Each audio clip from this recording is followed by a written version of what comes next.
আঁধারে নিশিনিথনের অন্তহীন গগনে চন্দ্রের রাজত্ব চলমান, মিটমিট করে চলতে থাকা ক্ষুদ্র নক্ষত্রমণ্ডল ঝলমল করছে গগনের সর্বত্রই। রূপালী চন্দ্রের প্রজ্বলিত আলোকছটা দীপ্তিময় করে তুলেছে বসুমতীকে। মৃদু সমীরণে বৃক্ষরাজির পত্রপল্লব শিউরে উঠেছে, বারে বারে দূরে থেকে ভেসে আসছে রাত জাগার নৈশাচারীর ডাক। চৌধুরী কুঞ্জের দোতলার পঞ্চম কক্ষটিতে হাবিব চৌধুরী ও তানজিলা থাকেন। হাবিব চৌধুরী নিজের লাগেজ প্যাক করে তানজিলা বেগমের লাগেজ প্যাক করতে শুরু করলেন, যা দেখে বিস্মিত হলেন বেডের উপর আধশোয়া হয়ে বসে থাকা তানজিলা বেগম। মনস্থন গতিতে রুজু ভঙ্গিতে বসলেন এবার, আর বিস্ময় ভীতুতে মুখাবয়বে তাকিয়ে থেকে হাবিব চৌধুরীকে জিজ্ঞেস করলেন, তুমি লাগেজ কেন গোছাচ্ছ হাবিব? কোথাও যাচ্ছি কি? আমরা হাবিব চৌধুরী হাতের নাড়াচাড়া থমকে গেল। তিনি রুজু ভঙ্গিতে উঠে দাঁড়ালেন, নির্লিপ্ত চাহনি দৃষ্টিপাত করলেন বেডে বসে থাকা তানজিলা বেগমের পানে। সদর্পণে একবার নিরীক্ষ করলেন মহিলাটিকে, অতঃপর বেশ শান্ত স্বরে জবাব দিলেন, আমরা আগামীকাল চট্টগ্রাম যাচ্ছি। কথাটা শুনে বিস্ময়ের মাত্রা বাড়িয়ে গেল তানজিলা বেগম। অকপটে প্রশ্ন করলেন, সবাই মিলে না, শুধু তুমি আর আমি? বলেই আবারও নিজের কাছে মনোনিবেশ করলেন। তানজিলা বেগম চোখ জোড়া বড় বড় করে তাকিয়ে আছেন হাবিব চৌধুরীর পানে, যেন লোকটার কথা তার মোটেও বিশ্বাস হচ্ছে না। এই ২৯ বছরের সংসার জীবনে লোকটা তাকে শেষ কবে কোথায় ঘুরতে নিয়ে গেছিল তা তিনি মনে করতে পারছেন না। হাবিব চৌধুরী সারা জীবন নিজের কাজ আর সন্তানদের নিয়েই ব্যস্ত ছিলেন। তার যে একজন স্ত্রী আছে সেই কথা হয়তো ভদ্রলোক ভুলেই গেছিলেন। তানজিলা বেগম ঈষৎ সন্নিকটে এসে বললেন, আর সন্দিগ্ধ গলায় আওড়ালেন, হঠাৎ? হাবিব চৌধুরী মুখ তুলে তাকালেন না। হাতের কাজ অব্যাহত রেখে স্বাভাবিক স্বরে বললেন, ইচ্ছে হয়েছে তাই? তোমার যদি ইচ্ছে না করে তাহলে আমি একাই চলে যাব। সঙ্গে সঙ্গে মুখাবয়ে বিরাগ ফুটে উঠল মহিলার। লোকটা আজ পর্যন্ত ঠিকভাবে কথা বলে না তানজিলা বেগমের সাথে। তার কথার মাঝে সবসময় এক বিরাট শূন্যতা অনুভব করেন মহিলা। লোকটা কেন তার সাথে এমন শিথিল আচরণ করে তা তানজিলা বেগমের আজও বুঝতে পারল না। ফুস করে শ্বাস ছাড়েন তিনি। ঝিমধরা কণ্ঠে বললেন, আচ্ছা, যাব, কিন্তু কয়দিন থাকবে ওখানে? জানি না, যতদিন ইচ্ছে হবে ততদিন থাকবো। এখন ঘুমাও, সকালে রওনা দেব। বলেই লাগেজের চেইন আটকে নিলেন হাবিব চৌধুরী। অতঃপর এক পলক নিরাসক্ত দৃষ্টিতে তানজিলা বেগমকে পরখ করে ওয়াশরুমে চলে গেলেন। এদিকে হাবিব চৌধুরী ওয়াশরুমে যেতেই তানজিলা বেগম ভাবনায় মগ্ন হয়ে গেলেন। তিনি যদি চলে যান তাহলে এই কদিন জায়ানকে কিভাবে কষ্ট দেবেন? ওকে একদিন কষ্ট না দিলে যে তিনি শান্তি পান না। জায়ানকে বকাঝকা করার কথায় কথায় চড়-থাপ্পড় দেওয়া, ভয় দেখানো যে তিনি এই ৩ বছরে তার একটা অভ্যাস হয়ে উঠেছে। এর মধ্যে আবার তিতির আসার পর থেকে জায়ান এখন প্রায়শই শান্ত থাকে। আগের মতো পাগলামি করে না বলেই সেদিন কেবল তিতির চলে গেছে বলাই ছেলেটা উন্মাদ হয়ে উঠেছিল। কিন্তু গত ৪ দিন সে একেবারের জন্যও কোনো প্রকার কাণ্ড ঘটায়নি। তারপরেও এখন আবার ডাইনিং এরিয়াতে সবার সাথে খাবারও খায় একসাথে। ছেলেটার হঠাৎ এত পরিবর্তন মহিলাটিকে ভাবিয়ে তুলেছে। এত পরিবর্তন কেবলমাত্র তিতিরের উপস্থিতির কারণে ঘটছে নাকি অন্য কিছু? আর ওষুধগুলো আদৌ তিতির জায়ানকে খাওয়াচ্ছে তো? কারণ ওষুধগুলো খেলে তো জায়ানের এতটা স্বাভা উ স্বাভাবিক থাকার কথা না। নিজের দ্রুত হাত বুলিয়ে বিড়বিড় করে বললেন, অঙ্ক কিছুতেই মিলছে না। কি জাদু করেছে এই তিতির যে পাগলটা হঠাৎ এত শান্ত হয়ে গেছে? তখনই ওয়াশরুম থেকে হাবিব চৌধুরী বেরিয়ে আসেন। তাকে আসতে দেখে তানজিলা বেগম তড়িঘড়ি করে শুয়ে পড়েন। নিজের মাথায় ঘুরপাক করতে থাকা প্রশ্নগুলো আপাতত ধামাচাপা দিয়ে নিজের চোখ নিমিলিত করলেন। হাবিব চৌধুরী রুমের লাইটগুলো বন্ধ করে বিছানার অন্য পাশে গিয়ে শুয়ে পড়লেন। আরমান আর কোহিনূর বিছানার এপাশ আর ওপাশ হয়ে বসে আছে। আরমান মুখাবয়ে স্পষ্ট অনুতাপের ছোঁয়া মিশে আছে। অন্যদিকে কোহিনূর মুখশ্রীতে আবেগের ছিটেফোঁটাও নেই। ঝিলিক বলেছে আজ সে তিতির আর জায়ানের সঙ্গে ঘুমাবে, তাই কিছুক্ষণ আগে তিতির মেয়েটাকে নিজের সঙ্গে করে নিয়ে গেছে। এদিকে ঝিলিক বিছানার মধ্যখানে ঘুমাতে বলে কোহিনূর কোনো রকমে কথা না বলে বিছানার অপর প্রান্তে নির্দ্বিধায় ঘুমিয়ে পড়তো। কিন্তু আজ যেহেতু ঝিলিক নেই, তাই ওর কিছুতেই আরমানের সাথে ঘুমাবে না। সেই কখন থেকে দুজনের মধ্যে এই বিষয় নিয়ে কথা কাটাকাটি চলছে। কোহিনূর মুখ কালো করে জেদি স্বরে বলল, আমি আপনার সাথে ঘুমাবো না। আপনি বেডে ঘুমান, আমি সোফায় ঘুমাবো। আরমান নড়েচড়ে উঠে নিজের গলা খাকারি দিয়ে বলে, "একদম না। তুমি বেডে ঘুমাবে। আমি প্রয়োজন হলে আমি সোফাতে ঘুমাবো।" কথাটা শুনে বিরক্তিতে গা রিরি করে উঠল। কোহিনূরের ইদানীং আরমানের এত আদিক্ষেতা আর ভালো লাগে না। একটা বছর যেই বিরহ দহনে আরমান তাকে পুড়িয়েছে, কোহিনূর চাইলেও এত সহজে তা ভুলতে পারবে না। অথচ আরমান এই পর্যন্ত তাকে জিজ্ঞেস করেনি যে কোহিনূর কেন অমনটা করেছিল, যার ফলে রমণীর জেদ আরো জোরালো হয়ে ওঠে। একটা বালিশ নিয়ে কোহিনূর বিছানা থেকে উঠে যেতে নিবে, ঠিক সেই ক্ষণেই আরমান রমণীর হস্ত টেনে তাকে পুনরায় বিছানায় বসিয়ে দেয়। কোহিনূর বিরক্তিকর কণ্ঠে বলে, "সমস্যা কি আরমান? এখনো রমণীর হাত ছাড়েনি?" তবে হাতের বাঁধন ঈষৎ আলগা করে নিয়েছে। তার দৃষ্টি এবার দৃঢ়তা ফুটে উঠেছে। চোয়াল শক্ত করে বলল, "বললাম তো তুমি বিছানায় ঘুমাবে। তোমার সোফায় ঘুমানোর অভ্যাস নেই। জেদ করো না নূর।" এক ঝাটকায় নিজের হাত ছাড়িয়ে নেয় কোহিনূর। দ্রুত গতিতে বিছানা ছেড়ে নেমে পড়ে। তার কণ্ঠস্বরে মিশে আছে বিতৃষ্ণা, "দরদ দেখাতে আসবে না। বিরক্তি লাগে আমার কাছে। আমি সোফায় ঘুমাবো ব্যাস।" বলেই ধপাধপ পা ফেলে রমণী সোফার কাছে চলে গেল। সোফায় রক্ষতা বালিশটা শুয়ে পড়ল সে। আরমান কিয়ৎক্ষণ তার দিকে দুর্বোধ্য চাহনি দিয়ে তাকিয়ে রইল। অতঃপর একটা তপ্ত শ্বাস ছেড়ে সে বিছানায় শুয়ে পড়ে। রাত তখন প্রায় ২টো বাজে। ধরিত্রী গভীর তমসায় আচ্ছাদিত, গভীর নিন্দায় অবগাহন করেছে সকলে। নিস্তব্ধতার ভারী চাদরে আবরণে ঢাকা পড়েছে সকল শব্দ। তবুও ঘুম নেই হৃদয়দেহে পুড়তে থাকা অনুতপ্ত পুরুষটির অক্ষিপটে। সে এক দৃষ্টে চেয়ে আছে সিলিং এর দিকে। নিস্তব্ধতার ভারী আবরণ ছেদ করে ঘুমন্ত মৃগনয়নীর শ্বাস-প্রশ্বাস শব্দ শুনতে পাচ্ছে। সে নিজেকে আর সংযত করতে পারল না। সহসাই বিছানা ছেড়ে উঠে দাঁড়িয়ে সন্তর্পণে শব্দহীন পদচারণায় এগিয়ে যায় তার মৃগনয়নীর নৈকট্যে। ঘুমন্ত রমণীর সম্মুখ দাঁড়াতেই অন্তর থেকে বেরিয়ে এলো এক চাপা দীর্ঘশ্বাস। আরমান কয়েকটা মুহূর্ত নিশ্চুপ দাঁড়িয়ে অবলোকন করল তার নূরকে। অতঃপর অতীব সতর্কতা অবলম্বন করে সোফা থেকে আস্তে কোলে তুলে নিয়ে কোহিনূরকে ঘুমের মধ্যে নড়েচড়ে উঠে কোহিনূর সঙ্গে সঙ্গে আরমান তাকে নিজের বুকের সাথে চেপে ধরে। তাতে শান্ত হয়ে কোহিনূর আবার ঘুমের জগতে তলিয়ে যায়। আরমান মনস্থন গতিতে শয্যার দিকে এগিয়ে নিয়ে এসে আলতো করে কোহিনূরকে বিছানায় শুইয়ে দেয়। অতঃপর নিজেও রমণীর পাশে শুয়ে রমণীর মাথা এনে তার বুকের উপর রাখে। আজ বহুদিন পর কোহিনূরের মাথা নিজের বক্ষে অনুভূত হতেই প্রশান্তি তরঙ্গমালা প্রবাহিত হয় আরমানের অন্তর ক আরমানের অন্তর করে। রমণীর মাথার হাত বুলিয়ে দিতে দিতে কাতর স্বরে বলে, "I know I was wrong. I deeply regret for my fucking stupidity." বলেই রমণীর মধ্যে মস্তকে নিজের আধরের গভীর অধিকারী পরশ এঁকে দেয় আরমান।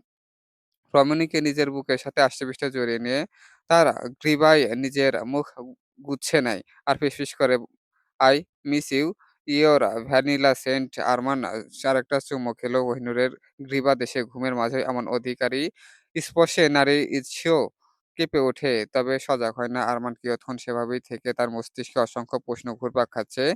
কিন্তু কোনো উত্তরেই সে খুঁজে বের করতে পারছে না। অতঃপর মিনিট কয়েক পর মুখ তুলে তাকালো কোহিনূরের ঘুমন্ত কোমল মুখশ্রীর পানে। তার ফোঁস করে শ্বাস ছেড়ে বলে, "আমি সব ঠিক করে দেব নূর।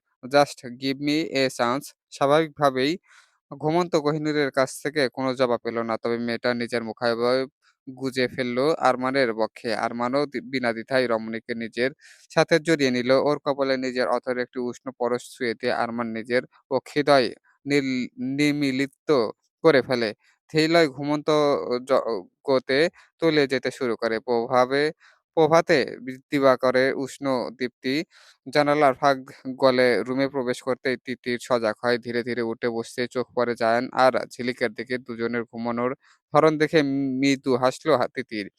অতঃপর সন্তর্পণে বিছানা থেকে উঠে গেল ওয়াশরুমে। দাঁত ব্রাশ করে গোসল শেষ করে ওয়াশরুম থেকে বের হয়ে সে তিতিরের ছোটবেলা থেকেই সকাল গোসল করার অভ্যাস।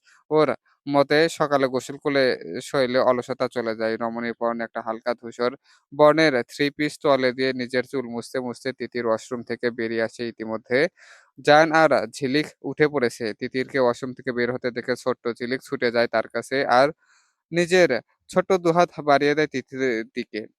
তিতির মৃদু হেসে ওকে কোলে তুলে অগ্রসর হয় বিছানার দিকে। ঝিলিক নিজের মুখ গুজে রেখেছে তিতিরের গলায়। মেয়েটা ঘুমের রেশ এখনো কাটেনি। জায়ান তিতিরের পানে তাকিয়ে শিশুসুলভ নিষ্পাপ স্বরে বলে, "গুড মর্নিং তিতির বউ।" তিতির উম বিছানায় গিয়ে বসে, "মর্নিং, ঘুম হয়েছে?" জায়ান হাসির চোখ ম নিজের মাথা নাড়ায়। তিতির ঝিলিককে নিজের কোল থেকে নামিয়ে মেয়েটার কপালে একটা চুমু খায়। তখন ঝিলিক বলে, "তিতির মাম্মা, এত এত আতুন মামাকে কিস দেবে।" এই বলে ও ১ম এ তিতিরের গালে একটা কিস খেলো। এরপর জায়ানের গালে, অতঃপর গুটি, গুটি পায়ে বিছানা থেকে নেমে টলতে রুম থেকে বেরিয়ে গেল। ওর যাওয়ার পানে কিছুক্ষণ চেয়ে থেকে অতঃপর তিতির নিজের দৃষ্টিপাত করে জায়ানের পানে। পুরুষটির ওর মুখের পানে একদৃষ্টে চেয়ে আছে। তিতির নিজের ভ্রু যুগল কিঞ্চিৎ কুঁচকে বলে, কি দেখছেন? হুম?" জায়ান পলক ফেলল না। অবচেতন কণ্ঠে আওড়ালো, "তুমি, তুমি খুব আদুরে তিতির বউ। ইচ্ছে করে সারাদিন তোমাকে সামনে বসিয়ে রেখে এভাবেই দেখতে থাকি।" জায়ানের কথায় তিতিরের জায়গায় অন্য কেউ হলে হয়তো এতক্ষণে লাজে টইটুম্বুর হয়ে যেত। কিন্তু তিতির হলো না। কারণ জায়ান কথাটা এতটাই আদুরে আর নিষ্পাপ কণ্ঠে বলেছে যে তিতির কাছে মনে হয় একটা বাচ্চা তার প্রশংসা করছে। তিতির নিজের এক হাত বাড়িয়ে জায়ানের চুল এলোমেলো করে দিল। "অনেক হয়েছে আমার প্রশংসা। এবার গিয়ে ফ্রেশ হয়ে আসুন। তুমি এখানে থাকবে তো নাকি আমাকে রেখে একাই নিচে চলে যাবে?" জায়ানের গাল ফুলিয়ে বলা কথাটুকু শুনে ফোঁস করে শ্বাস ছাড়ল তিতির। জায়ান এখনো ভয় পায় তিতিরকে ছেড়ে চলে যাবে। তিতির নিজেকে সংবরণ করে বলে, "আমি এখানে আপনার জন্য অপেক্ষা করব। এখন গিয়ে ফ্রেশ হয়ে আসুন।"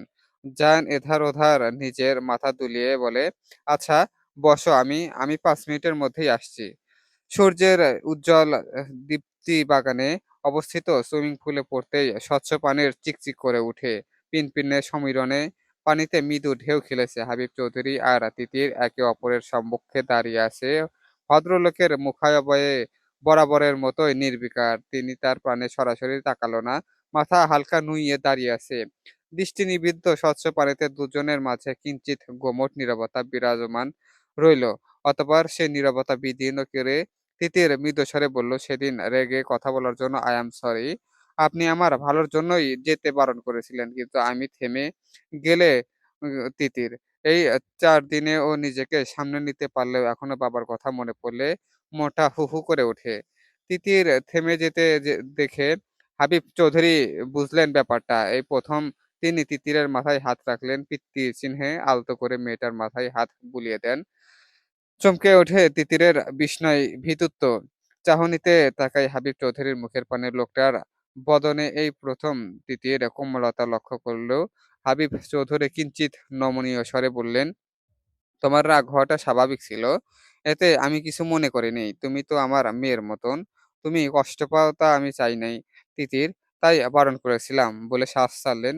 মেয়েটার মাথা থেকে ধীরে লয়ে নিজের হস্ত সরিয়ে আনলেন। কিয়ৎক্ষণ মেয়েটার মুখের পানে নিষ্পলক চাহনিতে তাকিয়ে রইলেন। ওর কোমল আদুরে মুখখানি দেখলে ও তার একজন কে ভীষণ মনে পড়ে, যাকে চাইলেও আর কোনোদিন তিনি ফিরিয়ে আনতে পারবেন না ভেবে ভদ্রলোকের মুখাবয়ব ফ্যাকাশে হয়ে যায়। তবুও তিনি শান্ত কণ্ঠে বলেন, "তোমার মাথায় নিশ্চয়ই অনেক প্রশ্ন ঘুরপাক খাচ্ছে এই বাড়ির মানুষগুলো সম্পর্কে।" তিতির ইতস্তত হয়ে বলে, "না, মানে হ্যাঁ, আছে অনেক প্রশ্ন মাথায়, যেগুলো উত্তর আপনারা কেউ আমাকে দিচ্ছেন না। দিতে তো চাই তিতির।" কিন্তু হাবিব চৌধুরীকে থেমে যেতে দেখে তিতিরের কৌতূহল বেড়ে যায়। "কিন্তু কি?" "আমি তোমাকে এখন কিছু জানাতে পারব না। তুমি কোহিনূরকে জিজ্ঞেস করো। ও যতটুক জানে সবটা তোমাকে বলবে।" কথাটা শুনে তিতিরের মুখ সঙ্গে কুঁচকে গেল। ভেবেছিল আজ হয়তো তার সবকিছু জানার সেই সন্ধিক্ষণ এসে গেছে। কিন্তু আবারও হাবিব তাকে অপেক্ষার প্রহরে ঝুলিয়ে দিলেন। তিতির মুখ ভার করে বলে উঠে, "কোহিনূর আপু বলবে এই নিয়ে ৩-৪ বারের বেশি জিজ্ঞেস করেছি। একবারও উত্তর পাইনি।" হাবিব চৌধুরী মৃদু হাসলেন আর ওকে আশ্বাস দেন, "আচ্ছা, আমি যাওয়ার আগে ওকে বলে যাব।" তিতির নিজের মাথা দোলায়। হাবিব চৌধুরী নিজের হাতের ঘড়ির দিকে একবার দৃষ্টিপাত করেন। বেলা ১০টা। একটু পর তিনি আর তানজিলা বেগম বেরিয়ে যাবেন। তার আগে তিতিরকে অতি তাৎপর্যপূর্ণ কথা জানাতে হবে তাকে। এই মেয়েটার উপর তার অগাধ বিশ্বাস জন্মেছে। কেন এত বিশ্বাস তাও তিনি জানেন না, কেবল এটা বুঝেছেন মেয়েটা আর যাই করুক কখনো তার বিশ্বাস ভাঙবে না। তিনি এবার নিজের কণ্ঠস্বরে গভীরা টেনে আনেন, "তোমাকে একটা গুরুত্বপূর্ণ কথা বলার আছে তিতির।" ভ্রু কুঁচকে তাকায় তিতির, উৎকণ্ঠিত স্বরে শুধালো, "কি কথা?" হাবিব চৌধুরী একবার চতুর্দিকে নিজের তীক্ষ্ণ দৃষ্টি বুলালেন। যখন নিশ্চিত হলেন এখানে তিতির আর তিনি ব্যতীত কোনো তৃতীয় পক্ষের ব্যক্তির অস্তিত্ব নেই, তখন একটা স্বস্তির শ্বাস ছেড়ে দৃষ্টি নিবদ্ধ করল তিতিরের পানে। মেয়েটা তার দিকে কৌতূহল নিয়ে চেয়ে আছে। হাবিব চৌধুরী অতিশয় সন্তর্পণে জানান, "স্টাডি রুমের ২য় বুক শেলফে আমার একটা ডায়েরি আছে, যেটা দেখতে আর ৫ টা বইয়ের মতো নয়। আর সাথে একটা বক্স আছে। যদি কখনো মনে হয় আমি আর ফিরব না, তখন ওগুলো তোমার কাছে এনে রেখো।" তিতির বিমূঢ় চিত্তে তাকিয়ে আছে হাবিব চৌধুরীর পানে। ভদ্রলোকের কথায় আগামাথা কিছুই বুঝে উঠতে পারছে না। মেয়েটা অকপটে জিজ্ঞেস করল, "আপনি ফিরে আসবেন না মানে?" "আমি ঠিক বুঝলাম না। আপনি এগুলো আমাকে কেন বলছেন?" "কারণ তোমাকে আমার বিশ্বাসযোগ্য মনে হয়েছে তাই। ওগুলো গুরুত্বপূর্ণ জিনিস তিতির।" "আর, আর কি আঙ্কেল?" হাবিব চৌধুরী কণ্ঠে অসহায়ত্ব আর অন্ধকার হারিয়ে যাওয়া এক টুকরো প্রত্যাশার আলো ছড়িয়ে পড়ল। জায়ান্টকে সুস্থ করার ব্যবস্থা করো। না হলে সব শেষ হয়ে যাবে তিতির। ৩ টা বছর আমি বহু চেষ্টা করেছি। কিন্তু কিছুতেই কোনো লাভ হয়নি। তবে তুমি জায়ানের জীবনে আসার পর থেকে আমি পরিবর্তন লক্ষ্য করেছি। এখন মনে হচ্ছে জায়ান সুস্থ হয়ে উঠবে। ওর সুস্থ হয়ে ওঠা ভীষণ দরকার। না হলে এই আমার পরিবার, আমার এত বছর ধরে তিল, তিল করে তৈরি করা চৌধুরী এন্টারপ্রাইজ সব ধুলোয় মিশে ধূলিসাৎ হয়ে যাবে এতে। ইতিমধ্যেই জায়ানের মা আর অরিন এই ভয়ংকর খেলায় নিজেদের প্রাণ হারিয়েছে। জায়ান আরমানও নিজেদের প্রাণ হারাতে বেঁচে গেছে। কিন্তু এবার সব হাতের বাইরে চলে যাচ্ছে। তোমাকে কিছু করতে হবে না। শুধু যে করেই হোক আমি আর তানজিলা ফিরে আসার আগে জায়ান্টকে সুস্থ করার ব্যবস্থা করো। নিজের কথাগুলো ব্যক্ত করে ভদ্রলোক থামলেন। পরপর কয়েকটা নিঃশ্বাস ত্যাগ করলেন। তিনি হাঁ হয়ে তাকিয়ে আছে হাবিব চৌধুরীর পানে। লোকটির কথাগুলো তার মাথার উপর দিয়ে গেল। তবে এটা বুঝেছে এই পরিবার নিশ্চয়ই কোনো ঘাবলা আছে। আর তার সাথে কোনো না কোনোভাবে তানজিলা বেগমও জড়িয়ে আছে। তিতির কোনরকম ভনিতা না করে প্রশ্ন ছুড়ে দেয়, "কিসের খেলা? আর শাশুড়ি মাও কি এর মধ্যে শামিল আছেন?"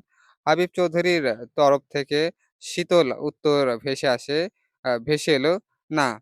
তিতিরের ভ্রু যুগল আরো কুঞ্চিত হলো। যেন বিশ্বাস হলো না লোকটার কথা। অন্ততপক্ষে এই কদিনে ও তানজিলা বেগমকে বেশ চিনেছে। মহিলার চালচলন, আধের চিলিক আর কোহিনূরের প্রতি তার ব্যবহার, আচরণ সব কেমন যেন সন্দেহের কাতারে পড়ে। তবুও তিতির আর জোর দিয়ে জিজ্ঞেস করল হাবিব চৌধুরীকে। লোকটা যে কিছু একটা লুকাচ্ছে তা তিতির বুঝতে পেরেছে। তবে এই নিয়ে প্রশ্ন তুলল না। অত্যন্ত শান্ত স্বরে হাবিব চৌধুরীকে আশ্বস্ত করে বলল, "আপনি চিন্তা করবেন না আঙ্কেল। আমি অধীরের খেয়াল রাখবো।" তিতির যে জায়ান্টকে ওষুধগুলো খাওয়াচ্ছে না, সেই কথাটা আপাতত তিতির আর উল্লেখ করল না। উম মেয়েটার কথায় হয়তো ঈষৎ স্বস্তি বোধ করলেন ভদ্রলোক। নিজের চশমা ঠিক করে কাতর স্বরে অনুরোধ করলেন, "আঙ্কেল না ডেকে একবার আব্বু বলে ডাকবে?" তিতির ক্ষণিকের জন্য তিতির থমকে গেল। আব্বু শব্দটির প্রতি যে ভীষণ অভিমান জন্মেছে তার। কিন্তু হাবিব চৌধুরী অমন কাতর স্বরে ওর অন্তরকে গিয়ে বিঁধল। না চাইতেও মেয়েটার অধর ফাঁক করে শব্দটি নিঃসৃত হয়। আ আব্বু শব্দটি কর্ণগোচর হতেই হাবিব চৌধুরীর অক্ষিপটল টলমল করে উঠল। বুকের ভেতর থেকে যেন ভারী কিছুর চাপ কমে গেল মুহূর্তেই। তিনি বুক ভরে নিঃশ্বাস নিলেন। আবারও তিতিরের মাথায় আলতো করে স্নেহের পরশ ছুঁয়ে দিয়ে নমনীয় স্বরে বললেন, "নিজের যত্ন নিও আর আমার ছেলেটার খেয়াল রেখো।" তিতির নিচের মাথা নাড়ে আর মৃদুস্বরে বলল, "অবশ্যই, আপনিও নিজের খেয়াল রাখবেন।" ঘড়ির কাঁটায় তখন দুপুর ১২টা ছুঁই, ছুঁই। সূর্যের তেজ এখনো সর্বোচ্চ। প্রখর রোদে বেশিক্ষণ দাঁড়িয়ে থাকা অসম্ভব। অথচ এখানে এখনো ভাদ্র মাসের আগমন ঘটেছে গুনে, গুনে ১০ দিন বাকি। হাবিব চৌধুরী আর তানজিলা বেগম ঘণ্টা খানেক আগেই নিজের গন্তব্যে রওনা দিয়েছে। তারা যেতেই পুরো চৌধুরী কুঞ্জ কেমন যেন থমথমে রূপ ধারণ করেছে। বাড়ির দুটো মানুষ না থাকায় অদ্ভুত এক শূন্যতা ঘিরে ধরেছে অট্টালিকাটিকে। এর মধ্যেই বইয়ের বকাঝকা খাওয়ার ভয়ে আরমান সকাল, সকাল অফিসে চলেছে। বাড়িতে এখন মানুষ বলতে কেবল তিতির, জায়ান, ঝিলিক আর কোহিনূর। সঙ্গে ৪ জন সার্ভেন্ট যারা থেকেও না থাকার মতোই। কাজের বাহিরে কোনো কথা বা শব্দ তারা করে না। তিতির ঝিলিকের সঙ্গে কিছুক্ষণ দুষ্টুমি করে নিজের ঘরের দিকেই আসছে। মাথায় অহরহ প্রশ্নের হানাহানি চলছে কিন্তু একটারও জবাব তার কাছে নেই। কোহিনূর রান্নাঘরে আছে দেখে আপাতত তাকে বিরক্ত করল না তিতির। বিকেলে যখন দুজন গল্প করতে বসবে তখন নিজের সব প্রশ্ন মেলে ধরবে কোহিনূরের সম্মুখে। আর হাবিব চৌধুরীরও তাকে আশ্বস্ত করেছে, তাই এবার হয়তো কোহিনূর তাকে প্রশ্নের উত্তর দিতে হিচাবে না। এসব ভাবতে তিতির করিডোরের শেষ প্রান্তে এসে থামল। রুমের দরজাটা হালকা শব্দে খুলতেই তরুণী স্তম্ভিত হয়ে দাঁড়িয়ে যায়। বিস্ময়ে বিস্তারিত চাহনিতে অবলোকন করে সম্মুখে অনাকাঙ্ক্ষিত দৃশ্যটি জায়ান সবে শাওয়ার নিয়ে ওয়াশরুম থেকে বেরিয়ে এসেছে। সিগ্ধ চুলগুলো এলোমেলোভাবে লেপ্টে আছে কপালে। এক হাতে তোয়ালে সেটি দিয়ে ধীরে ধীরে ভঙ্গিতে চুল মুছতে সে রুমের মধ্যখানে এসে দাঁড়ালো। তার পরনে কেবল একটি গাঢ় রঙের ট্রাউজার, অনাবৃত ঊর্ধ্বাঙ্গে সদ্যস্নাত জলের ক্ষীণ ফোঁটা চিকচিক করছে। দৃঢ় ও সুগঠিত শরীরের সঙ্গে পেটের সুস্পষ্ট সিক্স প্যাকস গুলো আরো স্পষ্ট হয়ে উঠেছে। তিতির চোখ বড় বড় করে তাকিয়ে আছে জায়ানের পানে, বিশেষ করে ছেলেটার সিক্স প্যাক গুলোর দিকে। নিজের অজান্তে একটা শুকনো ঢোক গিলল তরুণী। এই মুহূর্তে মস্তিষ্ক যেন কাজ করাই বন্ধ করে দিয়েছে। তিতির অবচেতনে বিড়বিড়িয়ে, ওই মাই খোদা, ইয়ে মানে কিয়া দেখলাম। এই বেটা পাগল হওয়ার আগে নিশ্চয় জিম করতো। জায়ান প্রথমে তিতিরকে লক্ষ্য না করলে বিড়বিড় করে শব্দ কানে আসতেই সে ত্বরা গতিতে দরজার দিকে তাকালো। তিতিরকে সেখানে দাঁড়িয়ে থাকতে দেখে খুব একটা অবাক হয় না। তবুও তিতিরের চাহনি লক্ষ্য করে জায়ানও সেদিকে দৃষ্টিপাত করতেই তার দৃষ্টি গিয়ে থামল নিজের সিক্স প্যাকের দিকে। জায়ান পুনরায় তাকায়। তিতিরের পানে মেয়েটা এখনো একদৃষ্টিতে তাকিয়ে আছে জায়ানের সিক্স প্যাকের দিকে। জায়ান কয়েকবার নিজের চোখের পলক ফেলে আওড়ায়। তিতির বউ।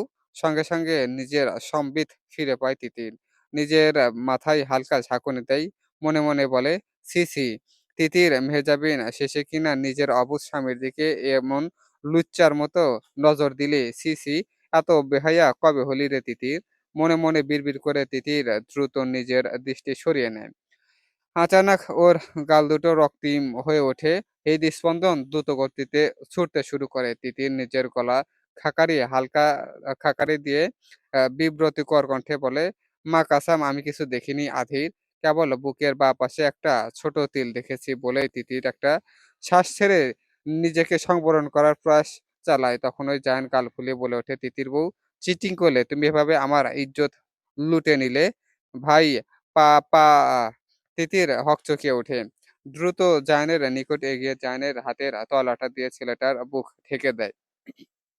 অতঃপর বিহ্বলতায় আওড়ায়, এই আব্বু, আর ভাইয়াকে ডাকছেন কেন? তুমি ইজ্জত লুটেছো? নাউজুবিল্লাহ, কিছুই তো করলাম না। শুধু ভুল করে ইয়ে দেখে ফেলেছি। তাই এত বড় অপবাদ দেবেন? আর আব্বু ভাইয়া বাড়িতে কেউ নেই, ভুলে গেছে। তিতিরের কথায় জায়ান নিজের ঠোঁট উল্টে ফেলে। তখনই তিতির কিছু একটা মনে পড়ে যায়। সে নিভু দৃষ্টিতে তাকায় জায়ানের পানে। তার সে সন্দিগ্ধ কণ্ঠে শুধায়, 1 সেকেন্ড, আপনার কথাটা কোথাও শুনেছি। ওয়েট। গতকাল সন্ধ্যায় যে মুভিটা দেখেছিলাম ওটাতে তো নায়িকা এই ডায়লগ বলেছিল অধীর।